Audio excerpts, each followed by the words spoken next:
cheerful hi everyone. Welcome to English Living Room Conversations. I'm Emma. Enthusiastic, and I'm Jack. Thanks for joining us today. We're here to help you practice your English while we chat about everyday topics. That's right, Jack. Today we're going to cover a range of topics to make learning English fun and engaging. Let's start with something light. Jack, what did you do over the weekend? I had a pretty relaxing weekend, Emma. I went hiking in the nearby mountains. The weather was perfect and the views were stunning. How about you? That sounds amazing. I spent my weekend cooking. I tried a new recipe for lasagna. It turned out great, and my family loved it.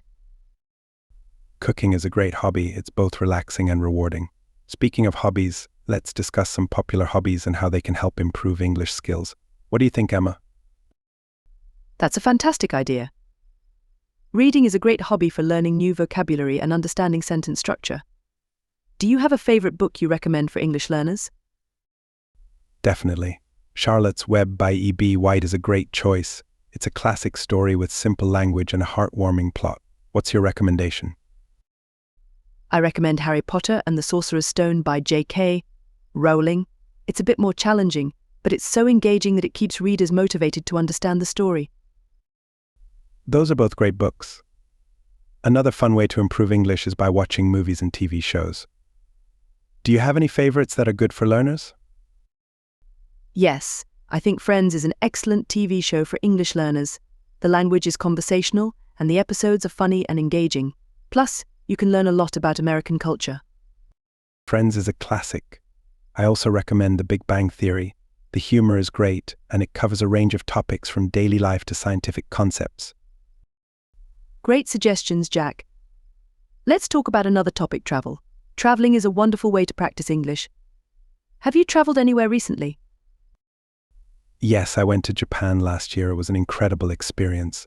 Although the primary language there isn't English, I found that many people could speak English, especially in tourist areas. How about you, Emma? I visited Italy recently. It was beautiful, and I loved practicing my Italian. But I also met a lot of fellow travelers who spoke English, which made communication easier. Traveling can be a great way to practice speaking and listening skills. Now let's discuss something practical for our listeners. Emma, what are some useful tips for improving English pronunciation? Good question, Jack. One tip is to practice speaking slowly and clearly. This helps you focus on each sound.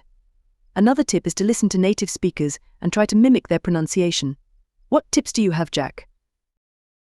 I suggest recording yourself while speaking and then listening to the playback. This helps you catch mistakes and improve. Also, don't be afraid to ask native speakers for feedback. Those are excellent tips. Now, let's have a quick discussion about food. Jack, what's your favorite dish to cook? I love making spaghetti carbonara. It's simple but delicious. The key is to use fresh ingredients. What about you, Emma? I enjoy making chicken curry. It's flavorful and can be adjusted to be as spicy or mild as you like. Cooking different cuisines is a fun way to explore new cultures and languages. Absolutely. Food and language are so interconnected. Speaking of which, how about we share a few idioms and expressions with our listeners? I'll start with one. Break the ice. It means to make people feel more comfortable in a social situation. Can you give us another one, Emma? Sure. Under the weather means feeling sick or unwell. For example, I'm feeling a bit under the weather today. Great idiom, Emma. Learning expressions like these can really help with understanding and using English in everyday situations. We're almost out of time, but before we wrap up, let's do a quick vocabulary quiz for our listeners. Ready? Ready. First word, serene. It means calm and peaceful. Next, Jack. Exhilarating means very exciting or thrilling. Your turn, Emma. Meticulous means showing great attention to detail. Last one, Jack. Camaraderie means a spirit of friendship and community. Well, that's it for today's episode. Thanks so much for joining us, everyone. Yes, thank you. Don't forget to practice your English every day. See you next time. Bye for now. Pause. Jack, one thing we didn't get to cover is how important it is to immerse yourself in the language you're learning. Have you tried any immersive experiences? That's a great point, Emma. Yes, I have. I once did a language immersion program in Spain. Living with a host family and speaking only Spanish really improved my language skills. Have you had any similar experiences? Yes, I did something similar in France. I stayed in a small village where hardly anyone spoke English. It was challenging at first, but it really pushed me to improve my French. Immersive experiences can be so valuable. For those who can't travel, there are still ways to immerse yourself in English. For example, changing the language settings on your phone or computer to English can help. Absolutely. Watching English news channels or listening to English podcasts and music can also create an immersive environment. Another tip is to join language exchange meetups or online communities where you can practice speaking with native speakers. That's a great idea, Emma. Speaking of which, let's give our listeners a couple of practical exercises they can try at home to improve their English. Good idea. One exercise is to describe your day in English. You can do this in a journal or record yourself speaking. It helps with both vocabulary and sentence structure. Another exercise is to read a short article or story in English, then try to summarize it in your own words. This can improve comprehension and speaking skills. And don't forget about the power of repetition. Listening to a short audio clip multiple times can help with understanding and pronunciation. Try to mimic the speaker as closely as possible. That's an excellent point. Repetition is key to mastering any new skill. Also, finding a language buddy to practice with can make learning more interactive and fun. Definitely. Having someone to practice with regularly can boost your confidence and help you learn from each other. Now, before we go, let's leave our listeners with a challenge for the week. What do you think, Jack? How about this? We challenge our listeners to watch one English movie without subtitles. Try to understand as much as possible and then write a short review in English. What do you think, Emma? That's a fantastic challenge. It will really push them to improve their listening and writing skills. Listeners, give it a try and let us know how it goes in the comments or on our social media. We'd love to hear from you. Remember, learning a language is a journey, and every small step counts. Keep practicing, and don't be afraid to make mistakes. That's how you learn. Exactly, Jack. Mistakes are just opportunities to improve. Thanks again for joining us, everyone. Keep practicing, stay motivated, and we'll see you next time. Until next time, keep those conversations going. Bye for now. You know, Jack, another thing we should touch on is the importance of setting specific goals for language learning. Do you have any tips for setting effective language goals? Definitely. Setting specific, measurable, attainable, relevant, and time-bound goals, also known as SMART goals, can be very helpful. For example, instead of just saying I want to improve my English, you could set a goal like I want to learn 20 new vocabulary words each week. That's a great point. Having clear goals gives you something to strive for and helps you track your progress. Another tip is to break down larger goals into smaller, manageable tasks. For instance, if your goal is to improve your speaking skills, you could start by practicing pronunciation for 10 minutes a day. Exactly. And rewarding yourself for reaching your goals can also keep you motivated. Maybe treat yourself to something nice when you've completed a goal, like a favorite snack or a relaxing activity. Rewards are a great motivator. Speaking of pronunciation, Jack, do you have any favorite tongue twisters that can help with English pronunciation practice? Oh, tongue twisters are fun. One of my favorites is she sells seashells by the seashore. It's great for practicing the S sound. Do you have a favorite, Emma? Yes, I like how much wood would a woodchuck chuck. If a woodchuck could chuck wood, it's a bit challenging but very effective for practicing the W sound. Those are both great. Listeners, try repeating these tongue twisters several times. They can really help with pronunciation. Now, let's discuss a bit about the importance of cultural understanding when learning a language. That's an excellent topic. Understanding the culture behind the language can provide context and make learning more meaningful. For example, idioms and expressions often have cultural significance that isn't immediately obvious. Right. For instance, understanding American holidays like Thanksgiving can help you understand phrases like being thankful or why someone might say they're stuffed after a big meal. And in British English, knowing about traditions like afternoon tea can help you understand references to high tea or cream tea. It's fascinating how culture and language are intertwined. Absolutely.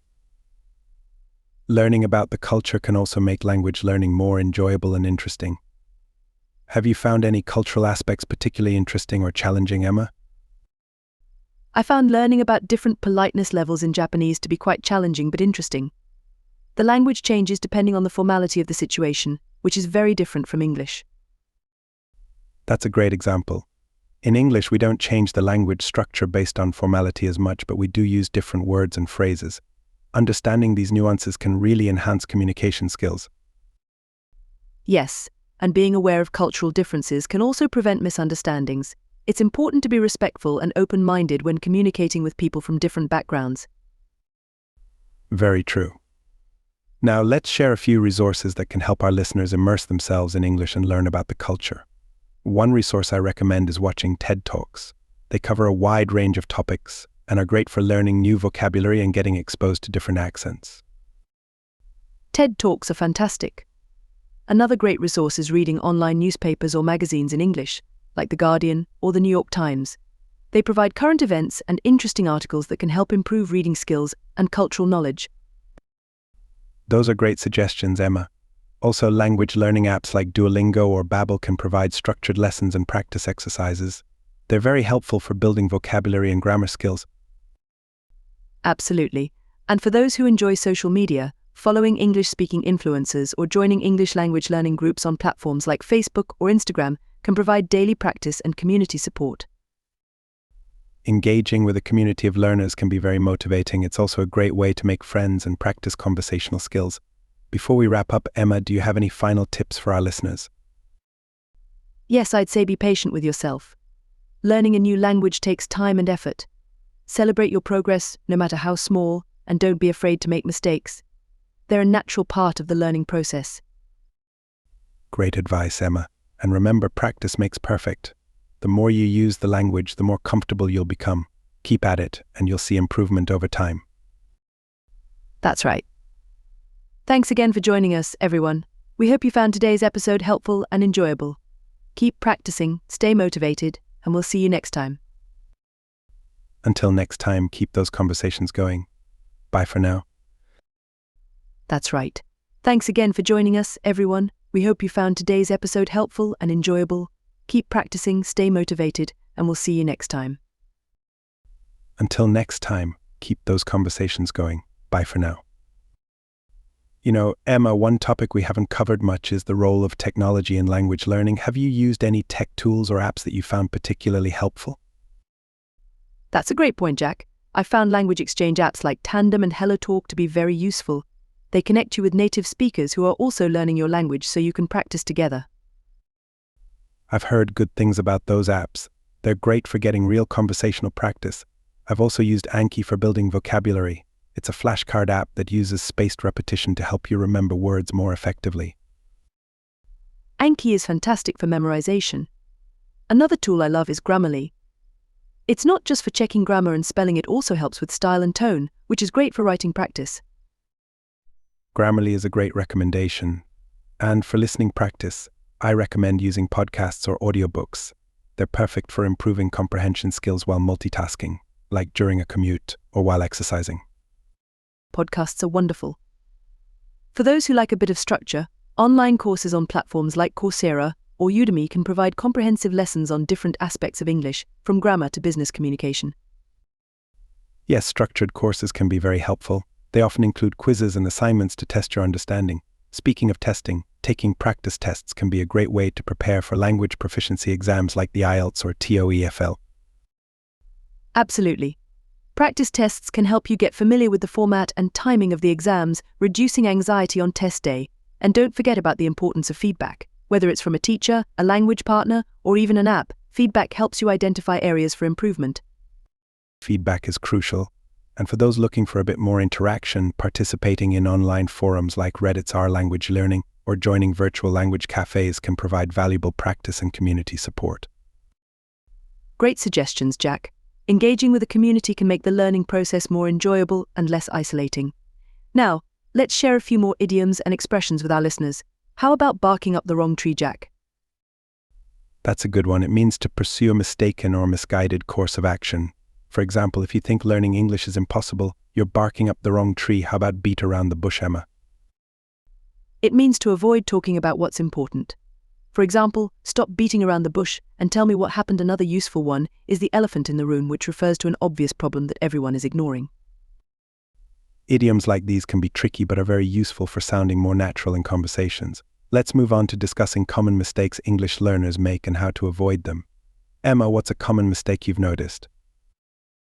One common mistake is confusing homophones, words that sound the same but have different meanings, like they're there and there. It's important to learn the correct usage of each to avoid misunderstandings. That's a good point. Another common mistake is using incorrect prepositions, like saying discuss about instead of just discuss. Prepositions can be tricky, but paying attention to common collocations can help. Yes, prepositions are often misused. Another mistake is overusing certain words like very or really instead of saying very happy. Try using a stronger adjective like thrilled or ecstatic. That's a great tip. Also, learners often struggle with verb tenses. Mixing up past, present, and future tenses can make sentences confusing. It's important to practice and get comfortable with the different tenses. Absolutely. And don't forget about pronunciation. Mispronouncing words can lead to misunderstandings, so practicing difficult sounds and listening to native speakers can be very helpful. Pronunciation practice is key. One more thing, understanding and using phrasal verbs can be challenging but very useful. For example, give up means to stop trying, and take off can mean to remove something or for an airplane to leave the ground. Phrasal verbs are definitely tricky, but mastering them can really improve your fluency. Before we wrap up, Jack, let's leave our listeners with a final piece of advice. What would you suggest? I'd say don't be afraid to speak. Confidence is built through practice. The more you use English, the more natural it will become. What about you, Emma? I agree. And I'd add, be patient with yourself. Language learning is a marathon, not a sprint. Celebrate your progress and enjoy the journey. Great advice, Emma. Thanks again for tuning in, everyone. We hope you found today's episode helpful and inspiring. Keep practicing, stay motivated, and we'll see you next time. Until next time, keep those conversations going and don't be afraid to make mistakes. Bye for now. Bye for now. Emma, until next time, keep those conversations going and don't be afraid to make mistakes. Bye for now. You know, Emma, one area we haven't touched on much is how important it is to make learning English fun and engaging. Have you found any creative methods to keep language learning interesting? Absolutely, Jack. One method I love is using music. Listening to English songs and trying to understand the lyrics can be both fun and educational. Singing along helps with pronunciation too. Music is a great tool. Another fun way is through games. There are plenty of language learning games available online that can make practicing vocabulary and grammar more enjoyable. Have you tried any language learning games? Yes, I've tried a few. One of my favorites is Scrabble.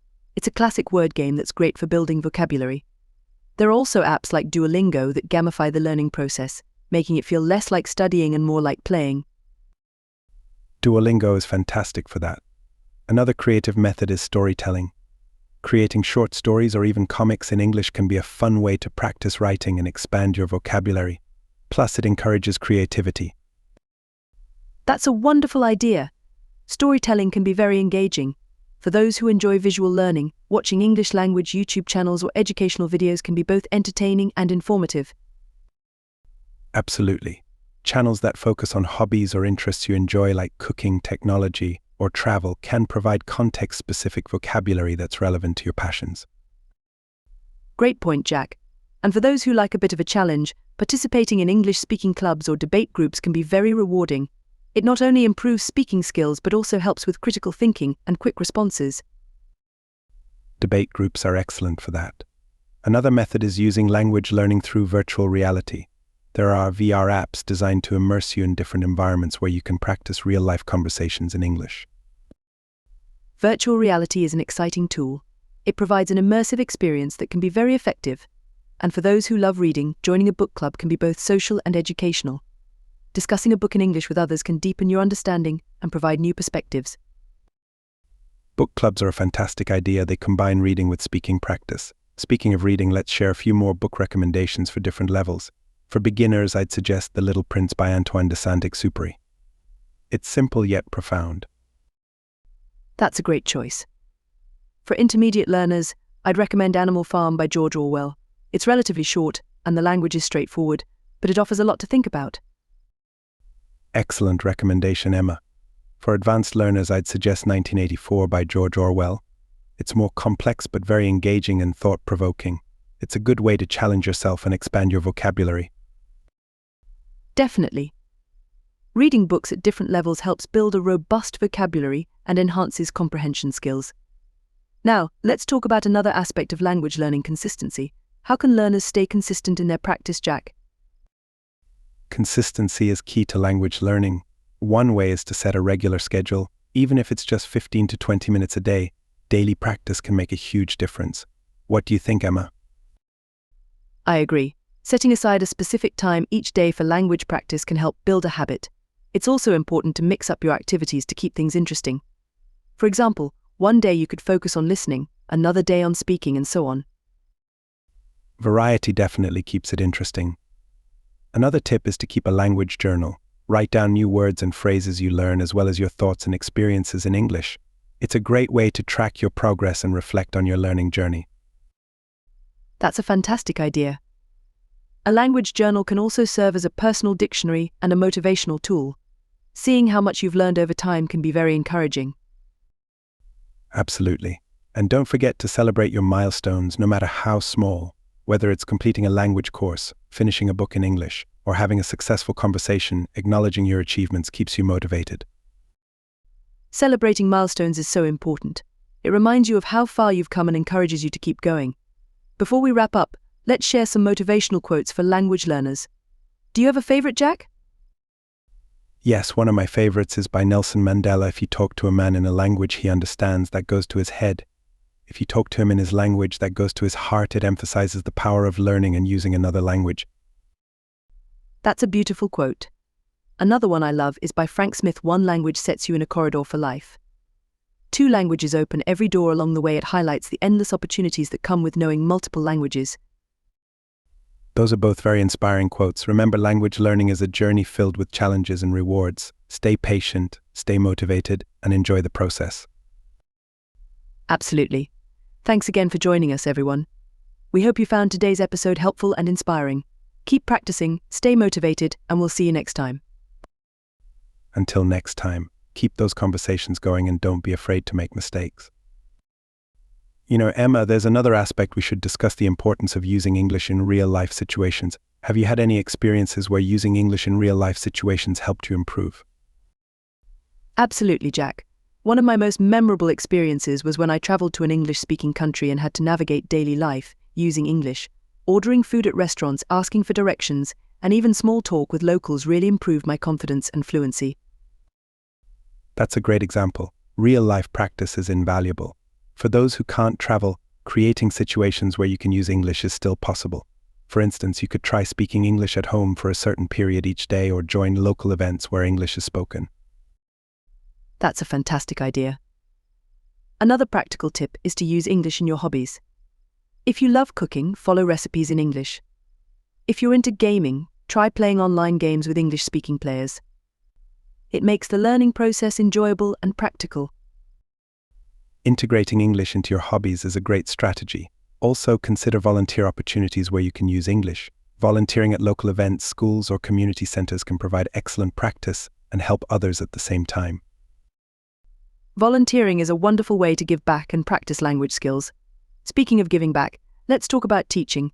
Teaching English, even informally to friends or family, can reinforce your own learning. Have you ever tried teaching, Jack? Yes, I have. Explaining concepts to others really deepens your own understanding. It's a great way to reinforce what you've learned and identify any gaps in your knowledge. Plus, it's very rewarding to help someone else learn. Teaching is definitely a powerful tool for reinforcing learning. Another method is writing. Writing blog posts, short stories, or even social media posts in English can improve your writing skills and help you think in English. Writing is excellent practice. It forces you to structure your thoughts and use grammar correctly. And for those who are shy about speaking, writing can be a less intimidating way to practice. Exactly. And for speaking practice, don't underestimate the power of shadowing.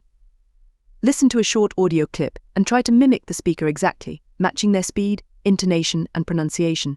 It's a great way to improve your speaking skills. Shadowing is a very effective technique. It helps with pronunciation and fluency. Another tip is to record yourself speaking. It might feel awkward at first, but it's a great way to catch mistakes and track your progress over time. Recording yourself is a fantastic idea. It allows you to hear yourself and make improvements. Plus, it's satisfying to listen back later and hear how much you've improved. Let's talk about language learning apps again. What's your favorite feature in these apps, Jack? I love the interactive quizzes and games that many apps offer. They make learning fun and keep you engaged. Plus, the instant feedback helps you correct mistakes right away. What about you, Emma?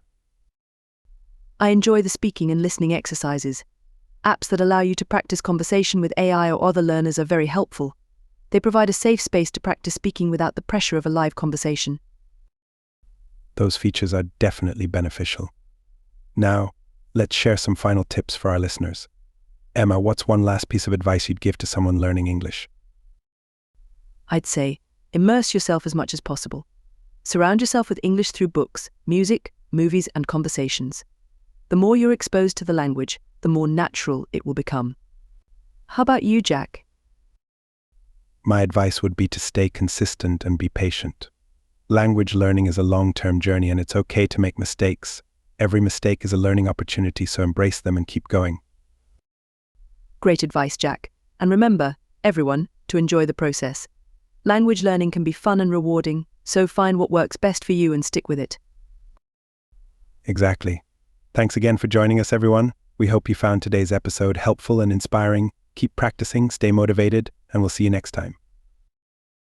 Until next time, keep those conversations going and don't be afraid to make mistakes.